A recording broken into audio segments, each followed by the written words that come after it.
मैया की कीर्ति किशोरी की गोदी में आए तो भगवान को लगा कि राधा आ गई। अरे तो राधा आ गई तो राधा का दर्शन कैसे करूंगा? अभी मैं छोटा सा हूँ, अगर मैं पल्ले में लेटे लेटे आंख फाड़ के राधा को देखूंगा तो मेरी मैया कहेगी देखो तो नान का ये छोरा अभी 2-3 दिन का आंखें फाड़ के राधा को देख रहा है, तो आफत आ जाएगी। तो भगवान क्या किया? भगवान रोने लगे ठाकुर जी, फुनकने लगे, धीरे धीरे रोने लगे, मौसम बना दिया धीरे धीरे। अब भगवान रोए, अब कोई चुप करावे छोड़े ना, यशोदा चुप कराए, रोहिणी चुप कराए, अब सही सही रो रहे हो तो चुप हो, अब सही सही तो रो नहीं रहे। तो कीर्ति किशोरी ने कहा राधा जी की माँ ने कि हमें दे दो, शायद हमारे चुप कराने से चुप हो जाए। यशोदा ने कहा अच्छा, हमारे चुप कराने से नहीं हो तो तुम्हारे चुप कराने से हो जाएगा। अरे बोले तो शायद हो जाए, तो बोले तुम्हारी गोदी में वैसे भी लाली है, राधा है, और तुम इसको कैसे लोगी? बोले एक तरफ लाली और एक तरफ लाला, देखती हैं शायद चुप हो जाए। तो सही विश्वास मानना, एक तरफ राधा जी को चिपकाए हैं। भगवान का रोना केवल इसलिए था कि राधा का दर्शन मिल जाए। राधा कौन है? भगवान की पत्नी नहीं, भगवान की राधा आह्लादनी शक्ति है। बिना राधा के भगवान कृष्ण का कोई काम नहीं कृष्णावतार में हो सकता। बिना सीता के श्री राम जी का कोई काम नहीं होता। पहले राम नहीं है, पहले सीता है, बाद में राम है। पहले मेरे भाई बहन राधा है, बाद में कृष्ण है। पहले उमा है, बाद में महेश्वर है। पहले माता है, बाद में पिता है। पहले शक्ति है, बाद में शाक्त है। पहले नारी है, बाद में पुरुष। श्री गौरी शंकराभ्याम नमः, श्री उमा महेश्वराभ्याम नमः, श्री माता पितृ चरण कमलेभ्यो नमः, लक्ष्मी नारायणाभ्याम नमः, श्री राधा कृष्णाभ्याम नमः, श्री सीताराम चंद्राभ्याम नमः। तो जहां भगवान को उठा करके कीर्ति किशोरी राधा जी की माँ ने ऐसे लगाया, एक तरफ तो राधा अपने पहले चिपकी थी, पीछे से जहां एक दूसरे को देखा, कृष्ण ने राधा को देखा और श्री कृष्ण ने जब श्री राधा को देखा और श्री राधा ने श्री कृष्ण को देखा, दोनों की आंखें मिली पीछे, तो भगवान का रोना क्या हो गया? बंद हो गया। ये बड़ी गुप्त लीला है, ये प्रिया और प्रीतम का मिलन है साहब, बड़ी गोप्य लीला है। इसको तो ब्रज के साथ बड़े बड़े रसिक महात्मा, रसिक संत, शुद्धि संत, महापुरुष ही कह सकते हैं। ऐसा अद्भुत मेरे भाई बहन श्री राधा कृष्ण का पावन मंगल में मधुर मिलन हुआ। प्रिया और प्रीतम का मिलन, श्री राधा और कृष्ण का मिलन। बोले श्री राधा कृष्ण भगवान की। हे राधा, अब मैं आ गया हूँ, अब मेरी लीलाएं होगी और तुम मेरी लीलाओं में मेरी सहयोगी बनना। शंख चक्र गदा पद्म मथुरा में जन्म लियो, देवकी की महिमा बड़ी, शोभा बड़ी बाल की। ब्रज में ब्रज चंद भयो, रसिकन जन आनंद भयो।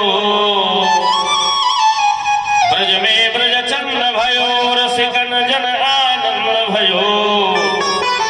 और नंद के आनंद भयो, जय कन्हैया लाल की। नंद के आनंद भयो, जय कन्हैया लाल। भैया, अब तो भगवान की अद्भुत अद्भुत लीलाओं का दर्शन है। भगवान की लीला है। लीला का क्या अर्थ होता है? लीला का अर्थ होता है लीनम लाति सा लीला। जो भगवान की लीलाओं को सुनते सुनते जो व्यक्ति लीन हो जाए, भगवान की लीलाओं को सुनते सुनते तल्लीन हो जाए, उसका नाम लीला है। लीनम लाति सा लीला, लयते सह लीला। जिस लीला में व्यक्ति लीन हो जाए, तल्लीन हो जाए, एक क्षण के लिए अपने को भूल जाए, भगवान की कथा में अपने को लोग भूल जाते हैं। कब 3 बज गया, कब 4 बज गया, कब 5 बज गया। और ही भगवान की ऐसी लीला है, भगवान की ऐसी कथा है। इसके बाद करो वै वार्षिको दत्ते राज्ञे दृष्ट्वा वयं च वः स्थेयं बहुतिथिं सत्युपाकाश्य गोकुले। देखिए बाबा नंद को अब ब्रज में रहते हुए बहुत दिन हो गए थे ना, बालक आए, फिर वो जन्मोत्सव हुआ, बधाइयां बजी।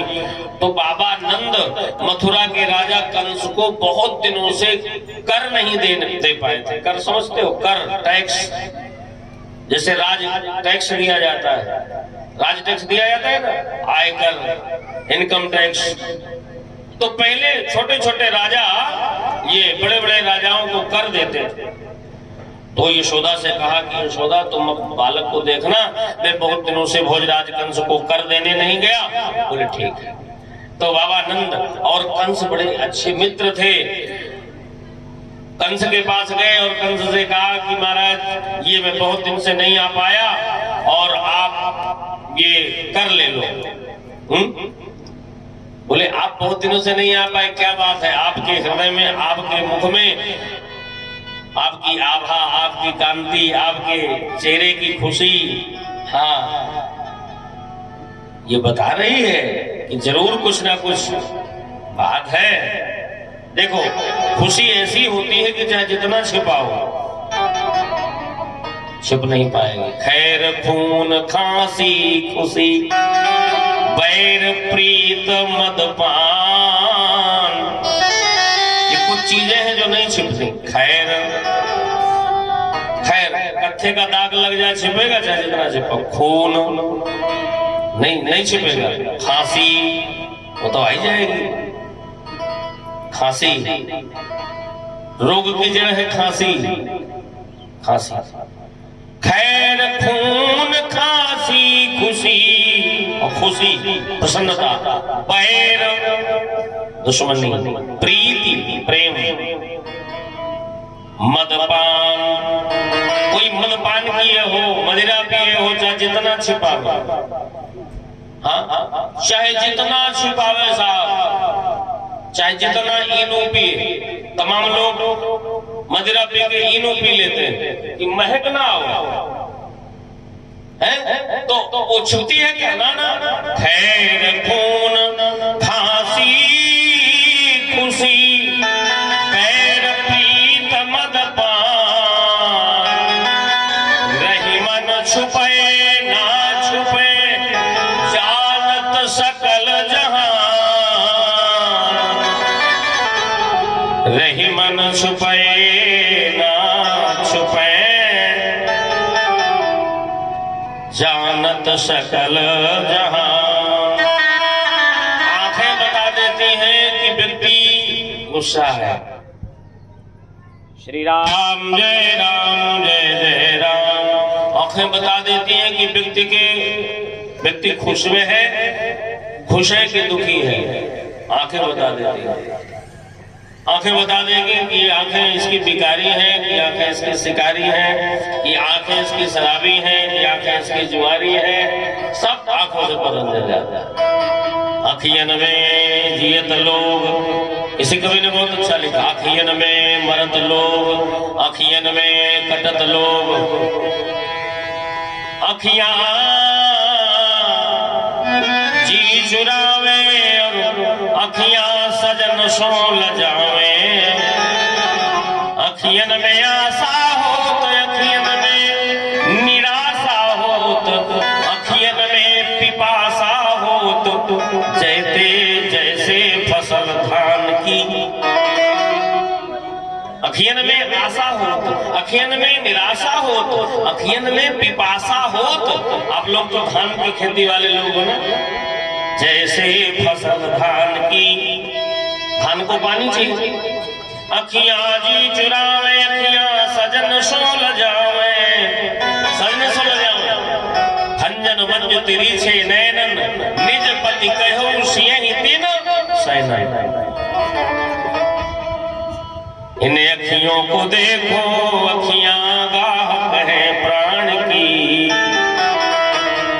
इन अखियों को देखो, अखियां गाहक है प्राण की। भैया भगवान बालकृष्ण लाल पलने में लेते हैं। अब देखो भगवान पलने में कर लेते हैं, उधर बाबा आनंद राजा कंस को कर दिया, टैक्स दिया और बताया कि हाँ जरूर मैं आपको नहीं बता पाया, मेरे घर पत्थर में दूब है, जमीन है, 80 साल की आयु में ऐसो जायो है। बताओ कहीं बेटा उटा होना था, भगवान की कृपा देखो। तो हे महाराज कंस, मैं आपको नहीं बुला पाया, मेरे घर एक बेटा हुआ है, मैं उसकी खुशी में उसके जन्मोत्सव में लगा रहा, आपसे नहीं मिल पाया, आपको मैं कर नहीं दे पाया।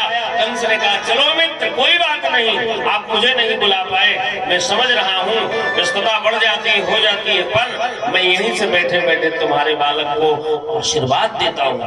देखो कंस ने क्या आशीर्वाद दिया इसको, बाबानंद के छोरे को, लाला को, कि मैं यहीं से बैठे बैठे आशीर्वाद देता हूं कि तुम्हारा लाला दीर्घायु हो जाए, तुम्हारा लाला ताकतवर हो जाए, तुम्हारा लाला बलिष्ठ हो जाए, तुम्हारे लाला के जीवन में जितने शत्रु आवे, जितने दुश्मन आवे, तुम्हारा लाला सबको मार डाले। ये नहीं कहता कि इसका लाला मेरे के लिए आया, कंसे के लिए तो भगवान आए हैं। बोले जितने दुश्मन आवे सबको सितारा, सबको परास्त कर दे, सबको सितारा। इसके बाद बाबा आनंद कंस से मिलके कहां आए, कहां आए, आप भी कुछ बता दिया करो ना। आपके क्षेत्र में तो बहुत कथाएं होती हैं, बहुत कथाएं, आपको सारी कथाएं याद होनी चाहिए। हाँ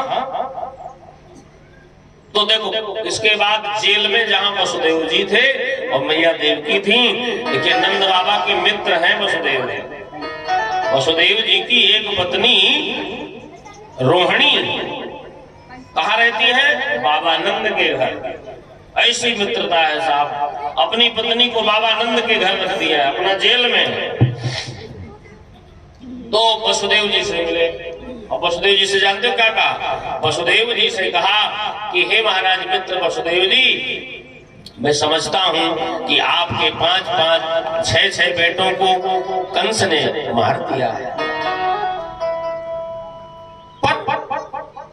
काल के आक्षेप से बड़े बड़े घाव भर जाते हैं, चिंता मत करो। देखो हमारे घर में बालक का जन्मोत्सव हो और पड़ोसी के घर में दुख हो, पड़ोसी का बालक बीमार हो है, तो अपने घर में अपने बच्चे की जन्म की खुशी ढोलक नहीं बजाओ।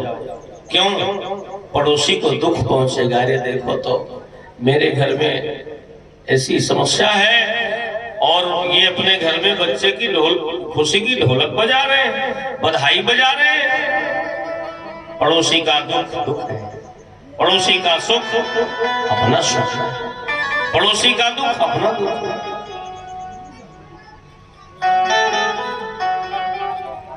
बाबा नंद ने कहा कि आपके 6-6 बेटों को हे वसुदेव जी, हे मित्र, मार डाला है कंस ने, पर चिंता मत करो, भगवान सब कृपा करेंगे। तो वसुदेव जी ने जब ऐसा सुना तो वसुदेव जी ने क्या कहा, वसुदेव जी ने कहा 6 तो मर गए पर एक तो कम से कम सुरक्षित है, एक तो ध्यान देकर सुनना चाहिए भगवान की कथाओं, एक तो सुरक्षित है।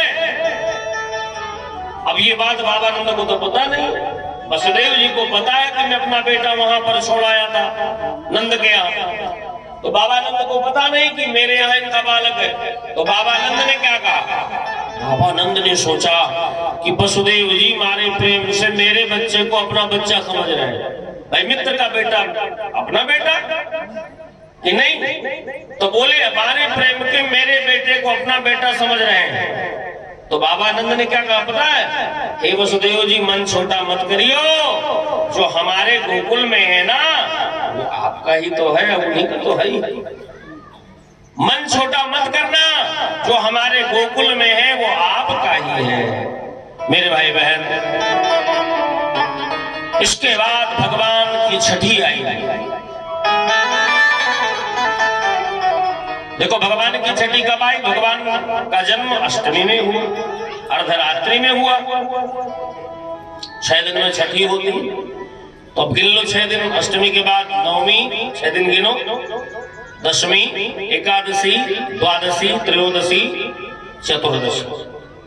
चतुर्दशी के दिन 6 दिन हुए ना, छठी। और छठी के दिन पूतना मौसी आ गई। अब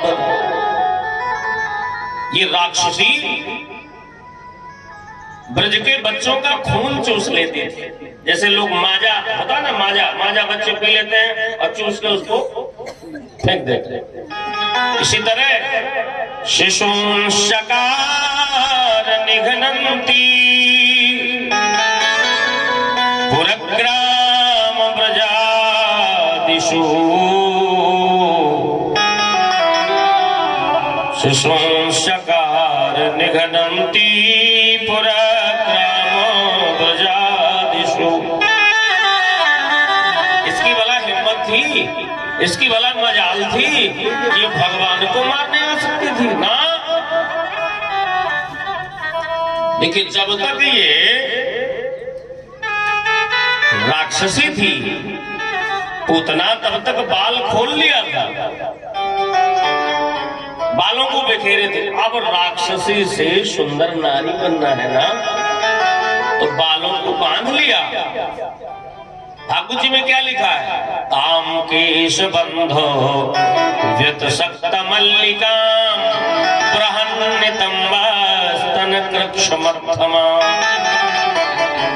जब तक राधा थी तो बालों को खोल करके रखा था, और जब सुंदर नारी बनना है तो ताम केश बंधो, अपने बालों को बांध लिया।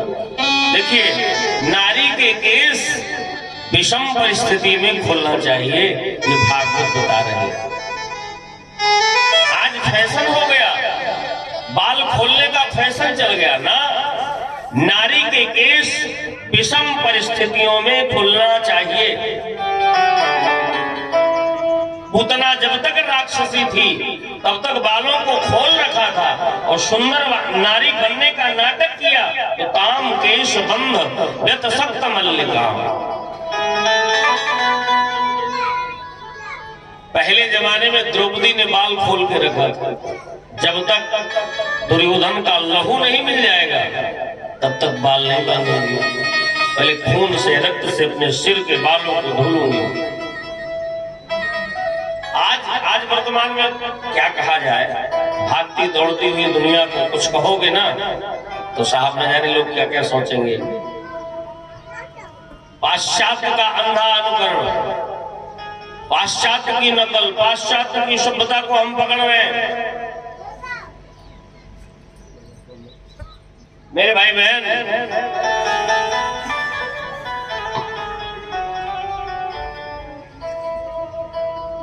विशेष परिस्थितियों में नारी के केस खुलना चाहिए। जब कृतद्युति का बेटा, कल मैंने कथा सुनाई थी ना, कृतद्युति का बेटा जब मरा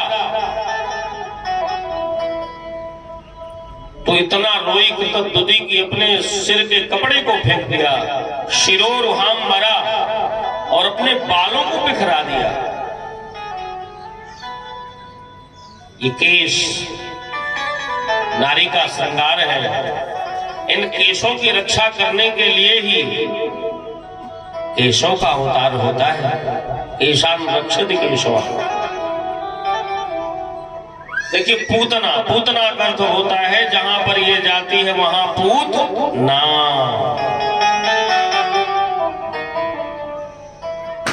ये बड़ी राक्षसी है, बड़ी निघ्नती, शिशून शकार, बच्चों का खून पी करके फेंक देती है। ये अविद्या है। रामा अवतार में भगवान सबसे पहले ताड़का को मारेंगे तो रामलीला बढ़ेगी आगे, और कृष्णा अवतार में भगवान सबसे पहले कृष्ण पूतना को मारेंगे तब कृष्ण लीला आगे बढ़ेगी। जब तक पूतना नहीं मरेगी, जब तक ताड़का नहीं मरेगी तो भगवान की लीलाएं आगे नहीं बढ़ सकती। पहले अविद्या नष्ट होती है, जब तक अविद्या नष्ट नहीं होगी तो भगवान की लीलाएं आगे नहीं होंगी। पलने में लेटे हैं भगवान, गोपिकाएं भगवान के स्वरूप को देख रहे। अधरम मधुरम बदनम मधुरम नयनम मधुरम हसितम मधुरम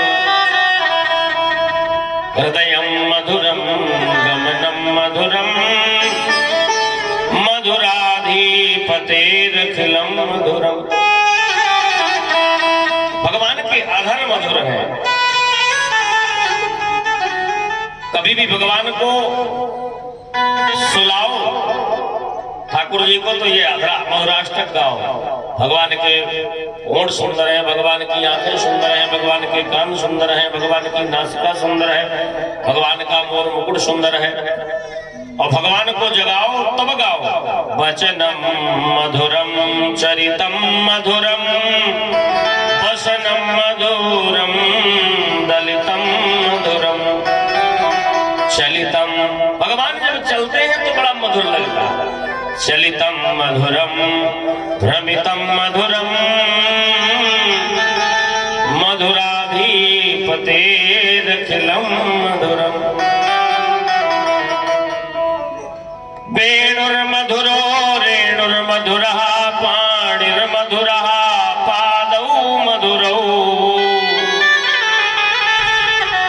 नृत्यं मधुरं सख्यं मधुरं मधुराधिपतेरखिलम मधुरम। भगवान का चलना, भगवान का बोलना, भगवान का हंसना, भगवान का बंसी बजाना, भगवान का कदम के पेड़ में टिक जाना, भगवान का मोर मुकुट, ये सब बड़ा मधुर मधुर मधुर। उतने में आ गई पूतना। गोपियां भगवान के श्रृंगार को देख रही थी तो भगवान के श्रृंगार को छोड़ के सब पूतना को देखने लगे। ये कहां से आ गई? अरे एक गोपी कहती है तो मथुरा से आई होगी, तो एक गोपी कहती हाँ ये तो राजघरानी जैसी लगती है, बढ़िया कपड़े पहने है ना।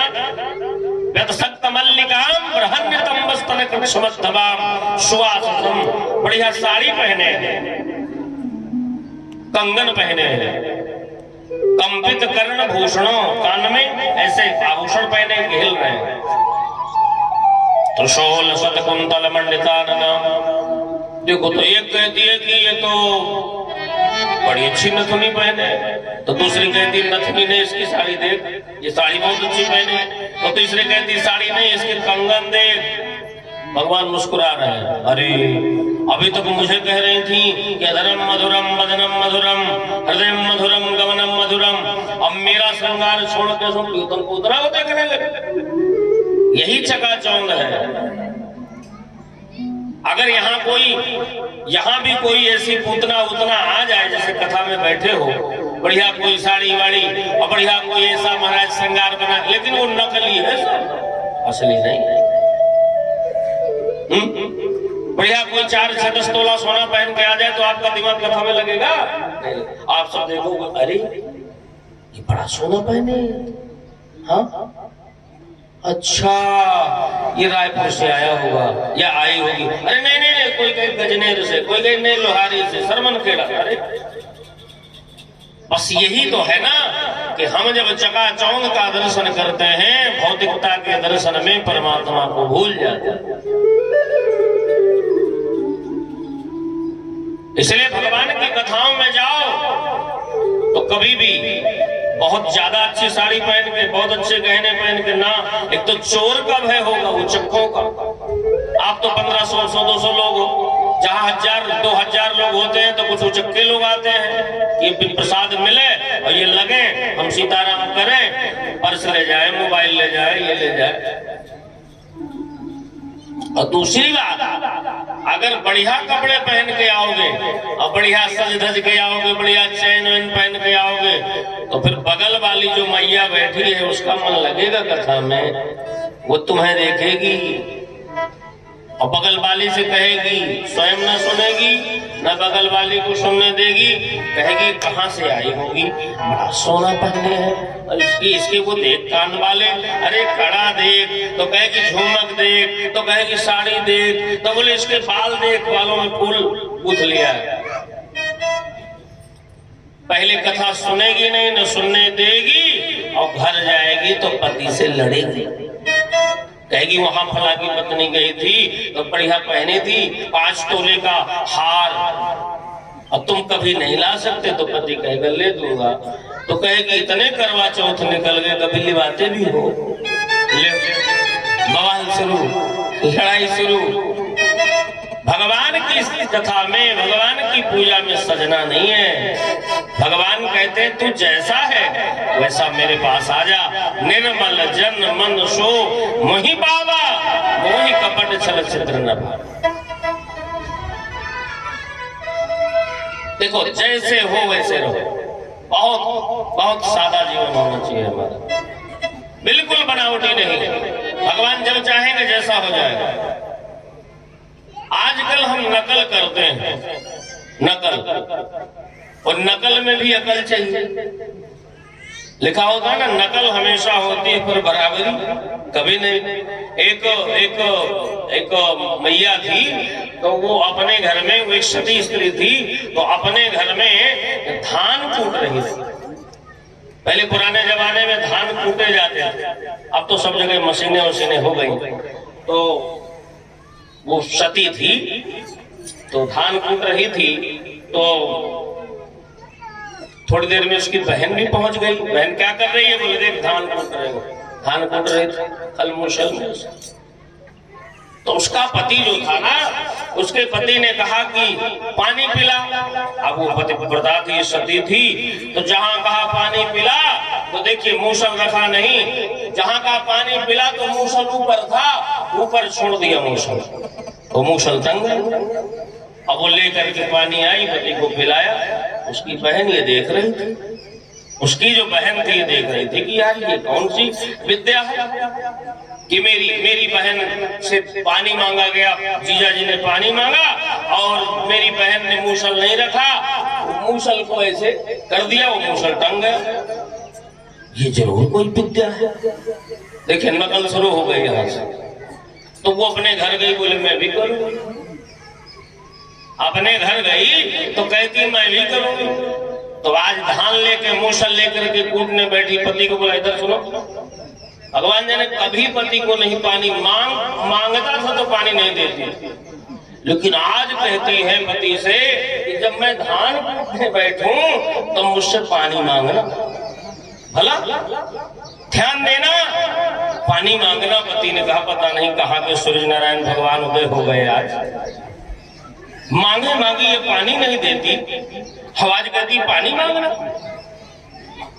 बढ़िया चारपाई में गद्दा बिछा दिया, तकिया लगा दिया और कहा मैं धान कूट रही हूँ, मेरी तरफ देखना भला। अब वो धान कूटने लगी। अब 2-4 मिनट के बाद आंख दिखाती है, मांग पानी। अब वो पति बेचारा मस्त हो गया, सोच रहा है। अब बड़े उसमें चला गया कि पता नहीं क्या करने वाली है यार। गद्दा वद्दा बिछा करके और लेटा दिया है और कहती है पानी मांगना। अब वो फिर भूल गया, तो फिर आंख दिखाया, अरे पानी मांग, पानी। दांत पीस के बोली, फिर भूल गई, अरे पानी मांग, कुर्सी रही दान, पानी मांग। दांत पीस के बोली। तो पति ने कहा कि जहां उसका ऊपर मूसल गया तो कहता पानी ला, पानी। तो उसने छोड़ा मूसल, ऊपर बहन की नकल किया था, तो मूसल टंगा नहीं, सीधा नाक में गिरा। सीधा जब नाक में गिरा तो सुर्पणखा हो कट गई नाक। अरे राम राम, पता नहीं बहन के पास कौन विद्या थी, उठाया वही मूसल, बोले धरा 1, 2, 25, 50, 100। अरे तो मार डालेगी क्या? अरे बहन के यहाँ में गई थी तो बहनों ने पानी मांगा तो मूसल टंग गया। ये तो कैसा पानी मांगा कि मूसल टंगा नहीं? मल्लम पट्टी कराओगे बेचारे। तो नकल मत करो, जो करो वो सही सही करो, ऐसा नहीं कि हम किसी की नकल करें। याद रखना, घर नर अधर्म पर जाए तो नारी उसे बचाए, घर नारी ही लाज लुटाए तो उसे कौन बचाए, घर नारी ही लाज लुटाए तो कौन बचाए। नारी है पति का दर्पण, जो सब कुछ करती अर्पण, पति की सेवा में रहकर करती सर्वस्व समर्पण, पति की सेवा में रहकर करती सर्वस्व समर्पण, करती सर्वस्व समर्पण। कपड़े में दाग लग जाए, ध्यान देना, कपड़े में दाग लग जाए तो साबुन से धुल जाए, और यदि कुल में दाग लग जाए तो उसे कौन छुटाए, घर कुल में दाग लग जाए तो उसे कौन छुटा। इसलिए बिनती, इज्जत से रहना सीखो, चंदेल साहब, इज्जत से रहना सीखो और इज्जत से मरना सीखो। इज्जत से रहना है और इज्जत के साथ मरना भी है। मरने के बाद भी लोग कहें कि यार बड़ा सम्माननीय आदमी था, मरने के बाद भी लोग इज्जत के साथ हमारा नाम लें। इज्जत से मरना सीखो और इज्जत में जीना सीखो, इज्जत में रहकर प्यारे सर्वस्व समर्पण सीखो। ये केवल मैं सबको तो नहीं जानता, लेकिन मैं इस परिवार के यहाँ आया हूँ और मैं ये बात ज्यादातर विशेष जोर से कह रहा हूँ। चंदेल परिवार में इज्जत में रहकर प्यारे सर्वस्व समर्पण सीखो, अगर कोई कहीं गिर जाए, कोई कहीं गिर जाए, अगर कोई कहीं गिर जाए तो क्या करते हैं, सब मिलकर उसे उठाए। कोई कहीं गिर जाए तो मिलकर उसे उठाए। कोई नजरों से गिर जाए, कोई नजरों से गिर जाए तो उसे कौन उठाए, कोई नजरों से गिर जाए तो उसे कौन उठाए। मेरे भाई बहन, इस दुनिया में थोड़ा सा जो समय मिला है, इज्जत से रहने के लिए, इज्जत से जीने के लिए, इज्जत से मरने के लिए, दूसरे को इज्जत देने के लिए, दूसरे से इज्जत पाने के लिए हमेशा कोई गंदा सन्ना काम क्यों करें साहब, कि मरने के बाद भी लोग हमें गाली दे कि यार बड़ा बेकार आदमी था, भले मर गया भले चला गया।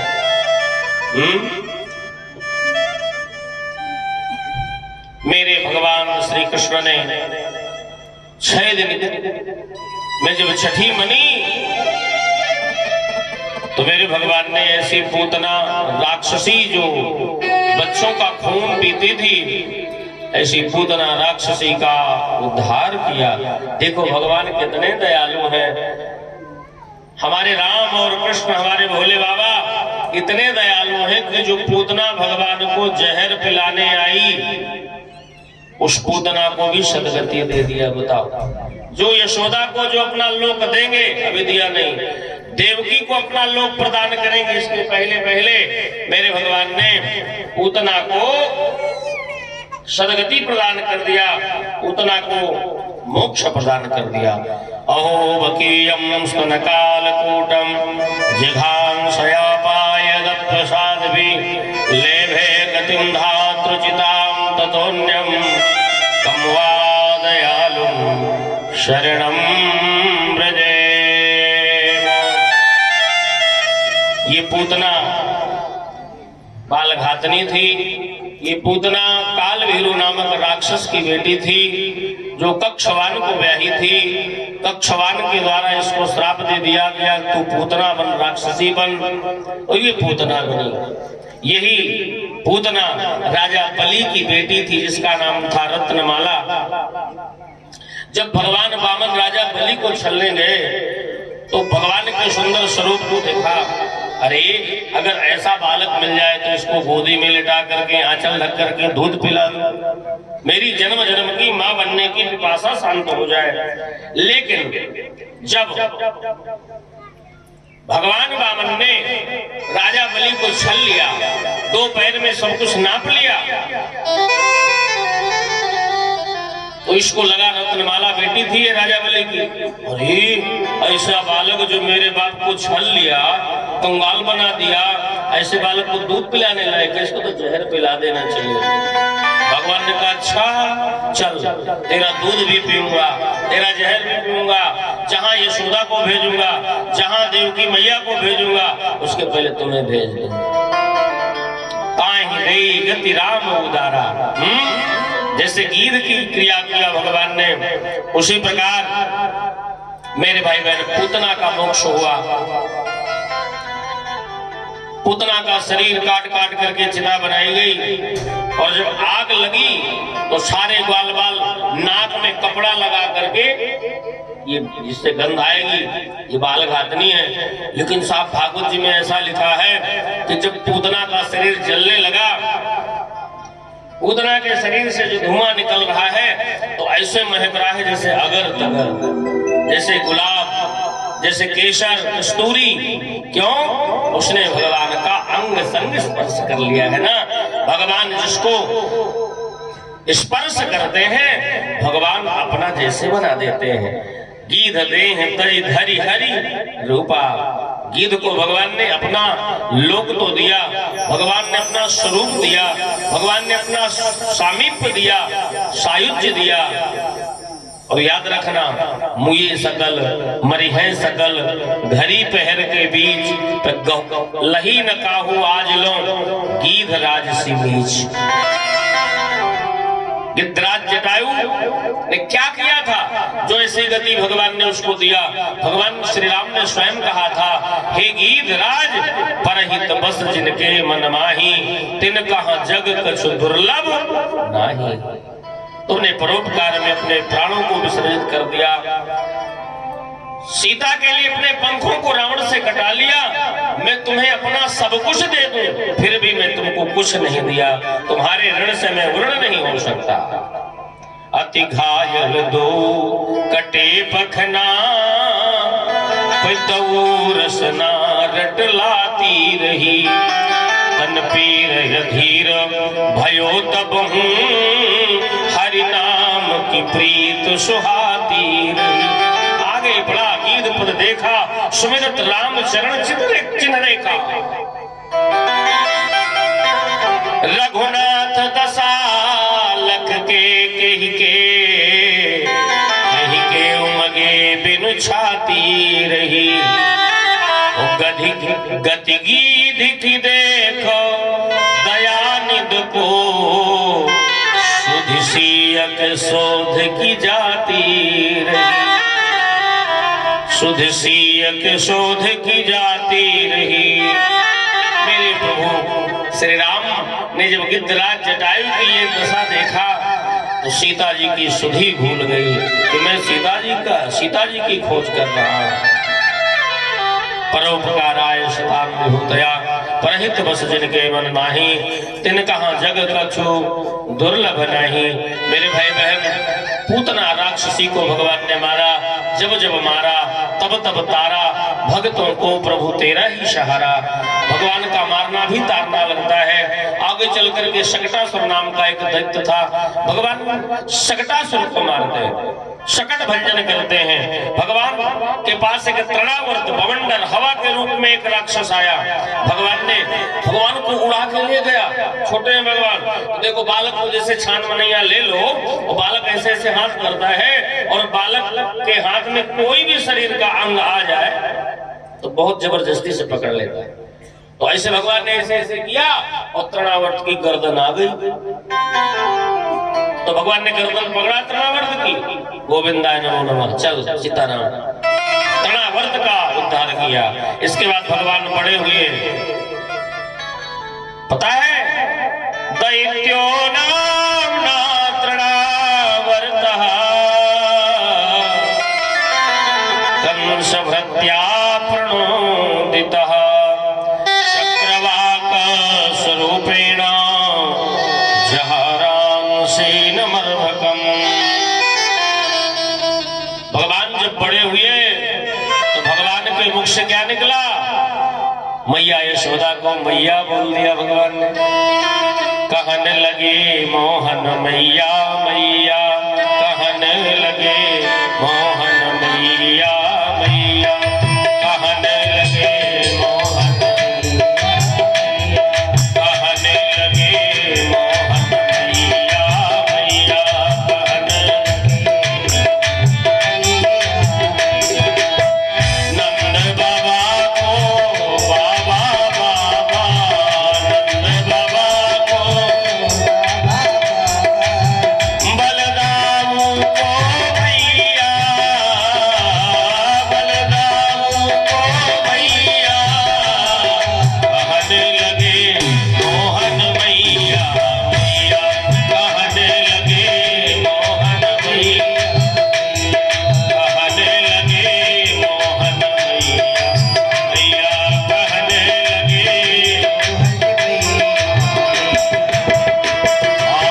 सुत मुख देखी यशोदा फूली, सुत मुख देखो यशोदा, हर्षित देखी दूध की दतुली, हर्षित देखी दूध की, प्रेम मगन तन की सुधि भूली, प्रेम मगन तन की सुधि भूली, सुत मुख देखी यशोदा फूली, सुत मुख देखी यशोदा।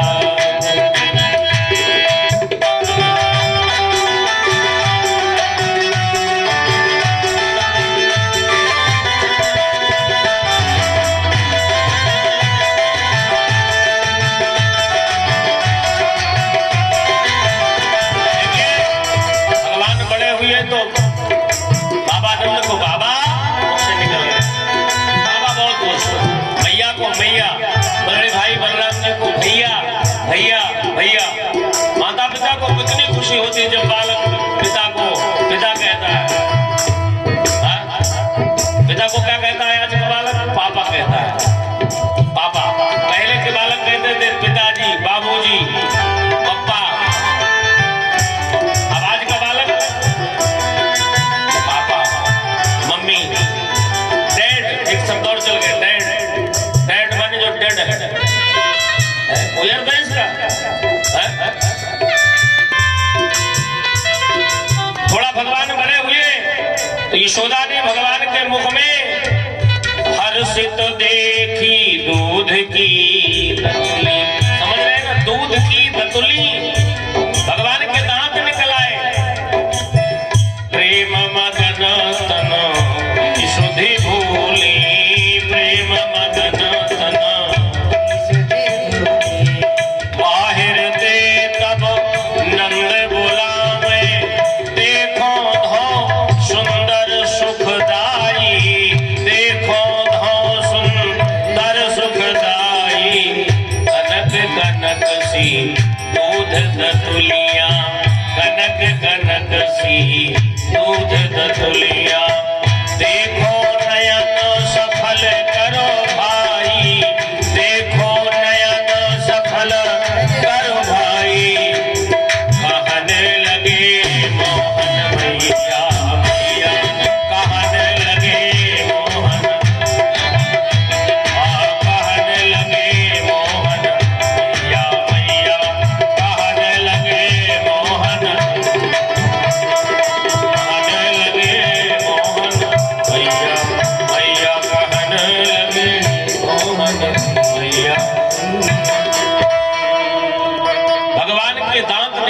तो यशोदा जी बड़ी हर्षित है।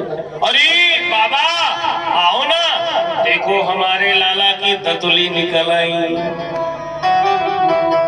4 दांत को बच्चा हो गया, जैसे माता पिता कहते हैं ना 4 दांत को लाला होगा।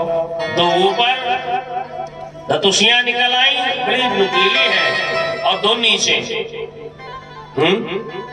भगवान की बाल लीलाओं में कितना आनंद है। जो बाल लीला है भगवान ने यशोदा को दिया है। कितना प्रसन्न रही होंगी यशोदा इन्हीं बाल लीलाओं को देखने के लिए। तो भगवान से कहा था कि प्रभु चतुर्भुज रूप में नहीं, आप मेरे बच्चे बन जाओ, कि जैसे सुलीला अति प्रिय शीला। आगे चल करके भगवान का नामकरण कर अवसर जानी, भूप बोली पढ़े मुनि ज्ञानी। गर्गाचार्य जी महाराज को वसुदेव जी ने भेजा।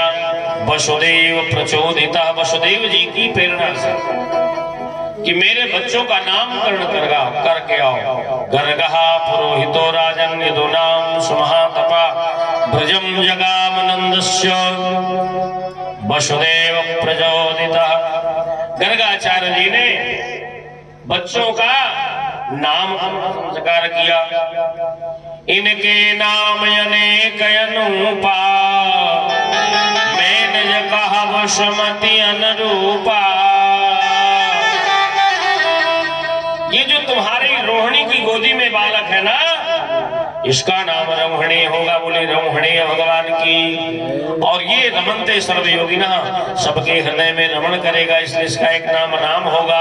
और इसमें बल की बहुत अधिकता होगी। इसके हाथ में हल होगा, मूसल होगा, बड़ा बलिष्ठ होगा, ताकतवर होगा। तो इसका नाम बलराम होगा। बोले बलराम जी महाराज की। ये जो छुटकाउना है ये तो हर युग में आता है। कभी कृष्ण, कभी पीला, कभी लाल, कभी अब की बार इदानीम कृष्णताम गताः, ये अपना नाम रख के आया है। अब की बार अपना नाम लेके आया कृष्णताम गता। अब की बार ये काला बन के आया है ना, तो इसलिए इसका नाम कृष्ण। कृष्ण माने काला, कृष्ण माने काला। यशोदा ने कहा महाराज ये कृष्ण नाम तो मुझसे बनेगा नहीं। कृष्ण नाम लेने में 4-5 बार जीव को उल्टा पुल्टा करना पड़ेगा। कृष्ण कृष्ण। राम में तो महाराज राम राम राम राम, जिसके कहने से तुरंत आराम मिल जाए। राम कहो आराम मिलेगा, सुबह नहीं तो शाम मिलेगा। खाने को पकवान मिलेगा, रहने को मकान मिलेगा। राम कहे जा, काम किए जा। हमारे बाधा में हमारे बहुत अच्छे महात्मा थे, संत थे, सदगुरुदेव भगवान। नाम शायद आपने सुना हो, हमारे के स्वामी श्री परशुराम जी महाराज, जिनको रामलीला में वैराग्य हुआ था। तो कहा करते थे वो, क्या कहा करते थे? राम कहे जा, काम किए जा। आपने दर्शन किया होगा। ना काहू का डर है, परदेसी का नगर बसा है, ना काहू का घर है। मेरे भाई बहन, यशोदा ने कहा मैं तो अपने लाला का नाम कन्हुए कहूं। कन्हुआ कृष्ण वर्ण मुझसे कहते ना बने, चाहे आप कह के देख लो। कृष्ण कहो ना कृष्ण। 3-4 बार जीव को गोता लगवाना पड़ेगा। और राम कहो जरा, राम। इसका नाम टेढ़ा, इसका काम टेढ़ा। ये टेढ़ी टांग वाला है, इसका नाम टेढ़ा, इसका काम टेढ़ा, इसका गांव टेढ़ा, इसका काम सब टेढ़ा। और ये जिसके बगल में खड़ा हो जाए वो सीधी है श्री राधा, पर उसको भी टेढ़ा, उसको भी टेढ़ा। तो टेढ़ा तेरा नाम भी टेढ़ा है। इनके नाम अनेक अनुपा। ये जो काम करेगा, जो काम करेगा साहब, वो इसके नाम हो जाएंगे। कोई गोविंद कहेगा, कोई गोपाल कहेगा, कोई चीर चुरैया कहेगा, कोई बंसी बजैया कहेगा, कोई रास रचैया कहेगा, कोई माखन चोर, जो काम करे सो नाम। अरे श्याम सुंदर कृष्ण मोहन कितने इनके नाम है। गोकुल मथुरा और वृंदावन, गोकुल मथुरा और वृंदावन कितने इनके धाम हैं। श्याम सुंदर